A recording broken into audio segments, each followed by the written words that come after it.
अगर आपका भाई प्रधानमंत्री होता तो क्या आप पतंग बेच रहे होते या फिर पेट्रोल पंप पर अटेंडेंट या किसी गौशाला में हेल्पर होते? अगर आपका बेटा प्रधानमंत्री होता तो क्या आप लाइन में पैसे लेने के लिए खड़ी होती? जरा सोचिए। मैं विक्रम बजाज फिर एक बार लेकर आया हूं खबरों के पीछे का रिसर्च और सच।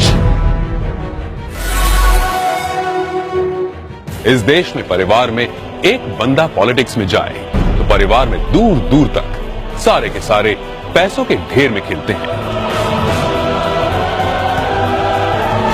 तभी आज हमारे पास है एक ऐसे नेता जो देश की सियासत की सबसे ऊंची कुर्सी पर बैठे हैं, लेकिन उनका परिवार कैसी आम जिंदगी जी रहा है। नरेंद्र मोदी के बड़े भाई सोम भाई मोदी खुद तो मानते हैं कि वो नरेंद्र मोदी के भाई हैं, पर उन्हें पता है कि प्रधानमंत्री के लिए सिर्फ 125 करोड़ देशवासियों में से एक है। छोटे भाई पंकज भाई गुजरात सरकार के माहिती विभाग में साधारण सी नौकरी करते हैं। दूसरे बड़े भाई अमृत भाई एक प्राइवेट कंपनी में फिटर के तौर पर रिटायर हुए हैं। आज भी उनके परिवार में से किसी ने एरोप्लेन अंदर से नहीं देखा।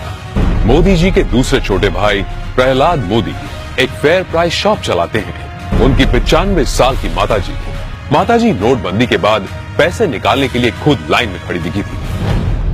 अब जब हम छोटे थे तो हमारा गुजारा करने के लिए वे अड़ोस पड़ोस के घरों में बर्तन साफ करना, पानी भरना, मजदूरी करना। आप कल्पना कर सकते हैं कि एक मां ने कितना कष्ट उठाया।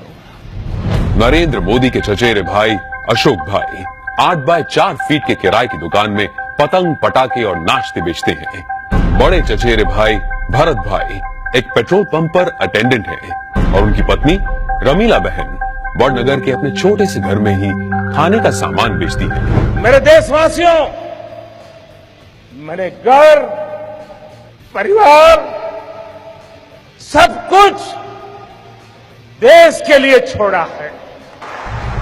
तीसरे चचेरे भाई चंद्रकांत एक गौशाला में बतौर हेल्पर काम करते हैं। चौथे चचेरे भाई अरविंद भाई एक स्क्रैप डीलर हैं, जबकि पांचवें चचेरे भाई भोगीलाल ग्रोसरी शॉप चलाते हैं। चाचा कांतीलाल और जयंतीलाल रिटायर्ड टीचर्स हैं। जयंतीलाल की बेटी लीना की शादी एक बस कंडक्टर से हुई है। मतलब कि देश के प्रधानमंत्री का जीजा एक बस कंडक्टर है। अरे हम तो फकीर आदमी है, झोला लेके चल पड़ेंगे जी। परिवार को मोदी जी पर बड़ा गर्व महसूस होता है, लेकिन उन्होंने इस बात का कभी गलत इस्तेमाल नहीं किया। अब जरा सोचिए, दूसरी तरफ है यूपी के मुलायम सिंह यादव और अखिलेश यादव परिवार, जो सत्ता की खींचतान में अपने स्टेट, अपने लोग, अपनी जिम्मेदारियां और अपना होश तक भूल चुके हैं। गांधी परिवार, जिसने अपने परिवारवाद से कितना बड़ा पॉलिटिकल एम्पायर खड़ा किया, और बिहार के लालू प्रसाद भी अरबों खरबों के घोटाले कर अपने खानदान को माला माल करते आए हैं। कश्मीर में भी लोगों का जो होना हो वो हो, लेकिन अब्दुल्ला परिवार के ऐशो आराम में कोई कमी नहीं आई। अब जरा सोचिए, नरेंद्र मोदी ऐसे कैसे प्रधानमंत्री हैं जो इतने बड़े पद पर होने के बावजूद अपने परिवार के लिए कुछ नहीं करते हैं? क्यों? जवाब साफ है, ये 25-50 लोग नहीं बल्कि 125 करोड़ भारतीय ही उनका परिवार है। 125 करोड़ देशवासियों में एक मोदी होगा, उससे ज्यादा कुछ नहीं हो।